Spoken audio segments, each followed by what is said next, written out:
বাংলাদেশের বিচার ব্যবস্থা এমনভাবে একটা কেন্দ্রীকৃত জায়গায় ছিল যে এই সাধারণ মানুষের জন্য বিচার পাওয়ার ক্ষেত্রে নানান রকম আর্থিক এবং অন্যান্য সময় হয়রানি ইত্যাদির জায়গা তৈরি হয়েছে।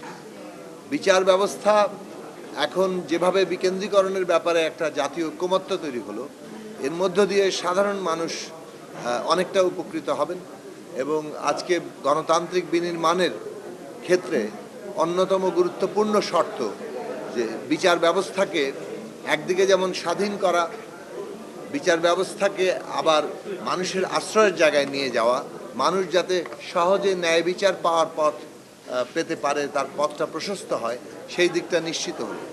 রাষ্ট্রপতির ক্ষমতার প্রশ্নেও আপনারা দেখেছেন যে এইখানে রাষ্ট্রপতির ক্ষমতার মধ্য দিয়ে আসলে ক্ষমা প্রদর্শনের নামে যে ধরনের বড় রকমের আবার অন্যায় করা হতো, সেইটা একটা বন্ধ করার রাস্তা আমরা তৈরি করতে পেরেছি।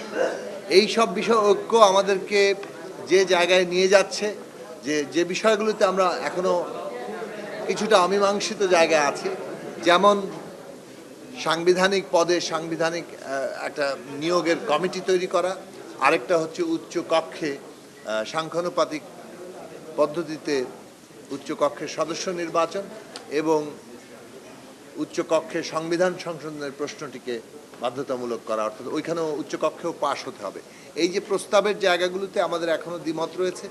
আমরা আশা করি যে পারস্পরিক আলাপ আলোচনা এবং দলগুলো নিজেদের মধ্যে সময় নিয়ে যেভাবে তারা আলোচনায় আছেন, তাতে আমরা ওইখানেও একটা ঐক্যমত্যে পৌঁছাতে পারব। এই ঐক্যমত্য বাংলাদেশে আমরা যে কথাটা বারবার বলছি যে এই অভ্যুত্থানের প্রত্যাশা হচ্ছে যে বাংলাদেশে আর যাতে ফ্যাসিবাদ কিংবা এই ধরনের কর্তৃত্ববাদী স্বৈরতান্ত্রিক কোনো সরকার কখনো জন্ম নিতে না পারে কিংবা ফিরে না আসতে পারে।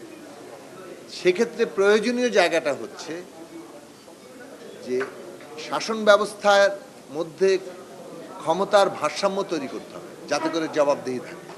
এখন ক্ষমতার ভারসাম্য তৈরির প্রশ্নটিতে যেগুলো অপরিহার্য, একেবারেই অপরিহার্য ক্ষমতার ভারসাম্য তৈরির জন্য, সেই সব ন্যূনতম বিষয়ে আমরা ঐক্যমত্য তৈরির জন্য চেষ্টা চালাচ্ছি।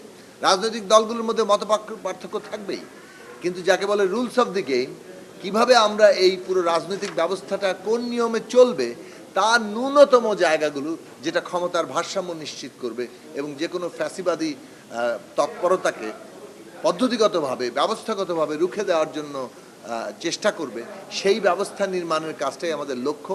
ফলে সেই উপলব্ধি রাজনৈতিক দলগুলো সকলেই করবেন এবং আমরা সবাই সেই জায়গাতে ন্যূনতম ঐকমত্য হতে পারবো। সেটাই জাতি প্রত্যাশা করে, দেশের মানুষ প্রত্যাশা করে। অভ্যুত্থানের মধ্য দিয়ে যে আত্মত্যাগ, সেই আত্মত্যাগের মধ্য দিয়ে সেটাই আমাদের সামনে দাবি রাখে।